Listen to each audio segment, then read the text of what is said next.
Himanshi middle class के परिवार की लड़की है। परिवार में माँ पिता हैं। हिमांशी के जीवन में तब जिम्मेदारियां और बढ़ जाती हैं जब एक दिन अचानक उसके पिताजी को पैरालिसिस आ जाता है। हिमांशी पर अब उसके छोटे भाई बहन के साथ पिता के इलाज और घर चलाने का बोझ आ गया है। हिमांशी ग्रेजुएट है। वो अब नौकरी करके सारे घर की जिम्मेदारी अच्छे से संभाल रही है। उसे अब अपनी फैमिली के अलावा कुछ नहीं दिखाई दे रहा है। पिता और माँ को हिमांशी पर गर्व है। हिमांशी ने इस दौरान कई अच्छे रिश्ते मना कर दिए। हिमांशी को पता था कि अभी उसकी जिम्मेदारी बड़ी है। वो अपने घर को ऐसी हालत में छोड़कर शादी नहीं करना चाहती थी, और फिर पता नहीं शादी के बाद कैसा परिवार और पति मिले। इन सब बातों को देखते हुए अभी वो शादी से दूर रहना चाहती थी। इन रिश्तों में से कुछ उनके रिश्तेदार ने बताए थे, इसलिए रिश्तेदार अब हिमांशी से थोड़ा जलने लगे। उन्होंने हिमांशी के लिए अपनी एक सोच बना ली थी। उन्हें लगने लगा था कि हिमांशी बड़ी घमंडी हो गई है। इस कारण अब रिश्तेदारों ने भी धीरे धीरे बात कम कर दी। एक लड़का राघव कुछ दिनों से उसे फॉलो कर रहा था। लड़के को हिमांशी नज़रअंदाज करती है। लड़के का नाम राघव है। राघव हिमांशी को दूर से ही देखता रहता। कभी उसने ज़्यादा पास आने की कोशिश नहीं की। हिमांशी को पता था कि वो उसे फॉलो कर रहा है, लेकिन कुछ ही दिन में राघव के व्यवहार से वो समझ गई थी कि वो कैसा लड़का है। जब हिमांशी कभी उसके पास से भी गुजरती तो वो दूर होने लगता था, घबरा जाता था। हिमांशी को मन ही मन उसकी ये बातें अच्छी लगने लगीं। उसके दिल के किसी कोने में प्यार ने दस्तक देना शुरू कर दिया था। लेकिन एक दिन अचानक राघव का रिश्ता लेकर उसकी माँ उनके घर आ जाती है। हिमांशी को पता नहीं था कि ऐसा कुछ होने वाला है। राघव की माँ उसकी तस्वीर लेकर उनके घर आई थी। राघव अच्छी पैसे वाली फैमिली से था, इकलौता लड़का था। हिमांशी के घरवाले इस रिश्ते से काफ़ी खुश थे। राघव की मम्मी ने ये बताया था कि उनका लड़का हिमांशी को बहुत पसंद करता है। हिमांशी को इस बात का पता चला तो उसे समझ नहीं आया कि वो कैसे रिएक्ट करे। उसके मन में आया कि पहले वो राघव से कुछ बात करेगी। अगले दिन जब वो ऑफिस गई तब उसने सोचा था कि वो राघव से बात करेगी। राघव उसे दिखाई दिया। हमेशा की तरह वो आज भी थोड़ा दूर ही खड़ा था। हिमांशी के पैर जैसे जम गए हों। उसने बहुत कोशिश की लेकिन वो आगे नहीं गई। आज हिमांशी की आंखों में एक अलग ही शर्म आ गई थी। लेकिन फिर ऐसा कुछ हुआ कि हिमांशी की बची कुची हिम्मत भी टूट गई। राघव अपने साथ एक कटआउट लेकर आया था जिस पर लिखा था, मुझसे शादी करोगी। हिमांशी ये देख पिघल गई। हिमांशी के माता पिता भी इस रिश्ते को लेकर खुश थे। हिमांशी को भी लगा कि शायद ये ही वो लड़का है जिसे वो ढूंढ रही थी। इन्हीं सब बातों को ध्यान में रखते हुए उसने शादी के लिए हाँ कह दी। हिमांशी खुश थी। उसके मन में राघव से बात करने की इच्छा थी, लेकिन राघव की तरफ से कोई पहल न होने के कारण वो भी चुप थी। हिमांशी को राघव और उसके बीच की ये खामोशी पसंद थी। शादी के लिए दोनों घरवाले जल्दी में थे, इस कारण शादी जल्दी में की गई। शादी पक्की होने के बाद ना तो राघव उसे दिखाई दिया, ना ही उसकी तरफ से कोई फ़ोन आया। राघव शादी के दिन ही उसे कई दिनों बाद उसे दिखाई दिया है। काफ़ी दिनों बाद हिमांशी ने राघव को देखा।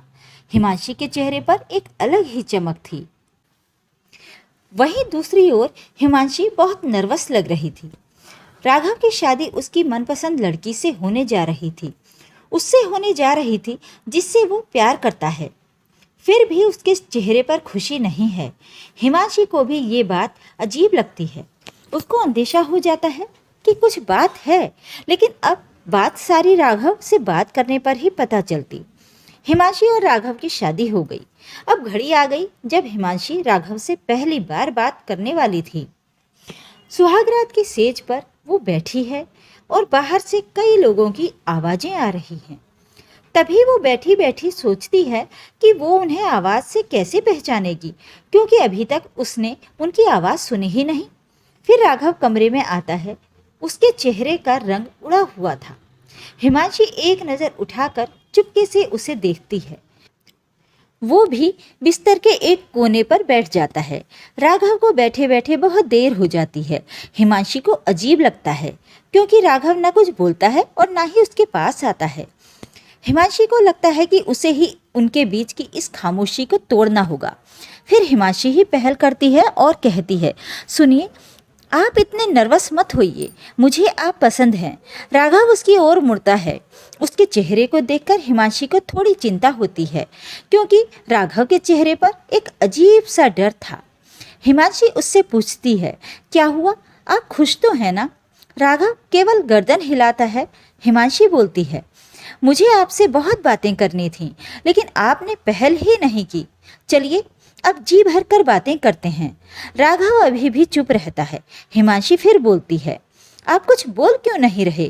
राघव की आंखों में अब आंसू आ जाते हैं। सुहाग रात पर अगर पति की आंखों में आंसू दिखे तो आप सोच लें लड़की की क्या हालत होगी। हिमांशी घबरा जाती है। क्या हुआ, मुझे बताइए तो। अब हिमांशी को राघव का वो सच पता चलता है जिसकी वजह से राघव घबराया हुआ है। राघव अब साइन भाषा में बताता है कि वो बोल नहीं सकता। हिमांशी को धक्का लगता है, जैसे कि बहुत जोर से किसी ने धक्का मारा हो। वो चुप हो जाती है और राघव से दूर हो जाती है। पहली रात ही उसे पता चल जाता है कि उसके परिवार वालों के साथ धोखा हुआ है, और खुद राघव ने भी उसे ये नहीं बताया। वो बिस्तर पर बैठी बस यही सोच रही थी कि अब क्या करूं। उसे कुछ समझ नहीं आ रहा था। राघव अपनी आंखों में आंसू लिए हिमांशी को हाथ लगाता है। हिमांशी उसके हाथ को जोर से हटा देती है, कहती है, मुझे छूने की कोशिश भी मत करना। वो उसी समय अपने घर जाना चाहती है, लेकिन रात होने की वजह से उसके पैर रुक गए। हिमांशी बाथरूम का दरवाजा खोल के बाथरूम में खुद को बंद कर लेती है। राघव बाहर बिस्तर पर ही बैठा चिंता में डूब गया। सारी रात ऐसे ही निकल जाती है। उस बंद बाथरूम में हिमांशी के मन में कई ख्याल आ रहे थे। आखिरकार उसने एक फैसला किया। उसने अपने घर वापस लौटने का फैसला किया। उसके परिवार को भी इस बात का पता नहीं था। परिवार वाले भी ये सुनकर हैरान रह जाते हैं और अपने आप को कोसते हैं कि उन्होंने जल्दी कर दी, पहले पता लगवाना था। हिमांशी ने फैसला लिया कि अब वो कोर्ट में बात ले जाएगी। शादी के एक दिन बाद ही बात तलाक तक पहुंच जाती है। उसने फैसला किया कि झूठ से बनाया ये रिश्ता वो नहीं चाहती। राघव की माँ हिमांशी के घर आती है। हिमांशी की माँ उन्हें भला बुरा कहती है। हिमांशी उन्हें रोकती है। वो पूछती है, आपको जरूरी नहीं लगा इतनी बड़ी बात हमें बताना? राघव की माँ नीचे मुंह कर और चुप रहकर सारी बात सुनती रहती है। राघव की माँ कहती है कि मैं अपने बेटे का भला ही चाहती थी और उसके पिता भी नहीं हैं। वो हिमांशी को पसंद करता है, इसलिए वो हिमांशी से शादी करना चाहता था। मैंने हिम्मत की बताने की, मगर मैं बता नहीं पाई। फिर मुझे डर भी लगा, क्योंकि पहली बार उसने कुछ करने को कहा था। उसने तो मुझे बोला था कि तुम्हें सब बता दूं, और मैं भी चाहती थी, लेकिन मैं ऐसा नहीं कर पाई। मैंने राघव को भी झूठ बोला कि तुम मान गई, लेकिन शादी के पहले उसे पता चल गया कि मैंने उसको झूठ बोला है। तब तक देर हो गई थी, इसलिए वो खुश नहीं था। हिमांशी, शायद तुम मुझे समझ पाओ। हिमांशी अभी भी गुस्से में थी। वो कहती है कि मुझे राघव के न बोलने से कोई प्रॉब्लम नहीं है। गुस्सा इस बात का है कि आपने धोखा दिया, झूठ बोला, और वो मुझे बर्दाश्त नहीं। तलाक की बात से ही रिश्तेदार तो हिमांशी और उसके परिवार की इस हालत पर खुश थे। उसने सोच लिया था कि वो राघव से तलाक लेगी और इसके लिए उसे कानूनी कार्रवाई भी शुरू कर दी। कुछ दिन इन्हीं बातों में निकल गए। हिमांशी अब अपने घर पर पहले की जीवन शैली पर लौट आती है। वो जॉब पर जाती है और कुछ दिनों बाद फिर राघव उसे दिखाई देता है, दूर से ही। बस अब वो हिमांशी को देखता है। हिमांशी के ऑफिस के बाहर वो लगातार आता है। 15 दिनों तक हिमांशी उसे नजरअंदाज करती है। फिर एक दिन उसके पास जाकर बोलती है, अब ये सब करने से कुछ नहीं होगा और मैं नहीं चाहती कि तुम कुछ नाटक करो, इसलिए यहाँ आना बंद कर दो, समझे? वो हिमांशी की बातें सुनता है। हिमांशी को वो इशारों में कॉफी पीने को कहता है, लेकिन हिमांशी वहां से चली जाती है। राघव ने अब ये रोज का काम बना लिया। एक दिन फिर वहीं राघव खड़ा था। हिमांशी उसके पास जाकर कहती है, क्या चाहते हो अब तुम? मेरी जिंदगी खराब तो तुमने कर दी। राघव फिर कॉफी का इशारा करता है। हिमांशी कहती है, कॉफी पीकर मेरा पीछा छोड़ दोगे? राघव गर्दन में हाँ हिलाता है। पास के ही एक रेस्टोरेंट में टेबल पर दोनों आमने सामने बैठे हैं। राघव अपने फोन में कुछ मैसेज टाइप करता है। हिमांशी उसको देख भी नहीं रही है। हिमांशी के फोन में मैसेज आता है। राघव ने लिखा था, sorry but I really love you so much. कोई भी बोलने वाला तुम्हें मुझसे ज्यादा प्यार नहीं कर सकता। और बात तो झूठी कोई भी कह सकता है, लेकिन आंखें हमेशा सच बोलती हैं। एक बार मेरी आंखों में देख लो, फिर तुम्हें जो सही लगे वो करना। हिमांशी का सारा गुस्सा मैसेज पढ़ते ही चला गया। वो धीरे से अपनी आंखें उठाकर राघव की आंखों में देखती है और उसकी आंखों से आंसू निकल आते हैं। वो अपने आंसुओं को रोक नहीं पाती। फिर वो उसी संकट में पड़ जाती है जहां उसके सामने कई सवाल थे। राघव टेबल पर रखे हिमांशी के हाथ पर अपना हाथ रखता है। हिमांशी कहती है, अपनी इमोशनल लाइन और भोली शक्ल से तुम्हारी गलती नहीं छिप जाएगी। अब दोनों के बीच में एक अजीब सी चुप्पी बन गई। राघव को लगता है कि हिमांशी ने उसे अभी भी शायद माफ नहीं किया है। वो अपना हाथ हिमांशी के हाथ से हटाकर जाने की कोशिश करता है, लेकिन इस बार हिमांशी उसका हाथ पकड़ लेती है और कहती है, पहले ऐसी बात नहीं लिख सकते थे। मुझे आज तक कभी किसी ने ऐसे नहीं समझाया।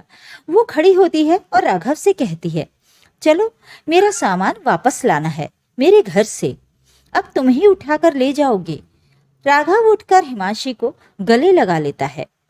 सारे गिले शिकवे मिटाकर इस तरह उनके नए जीवन की शुरुआत होती है।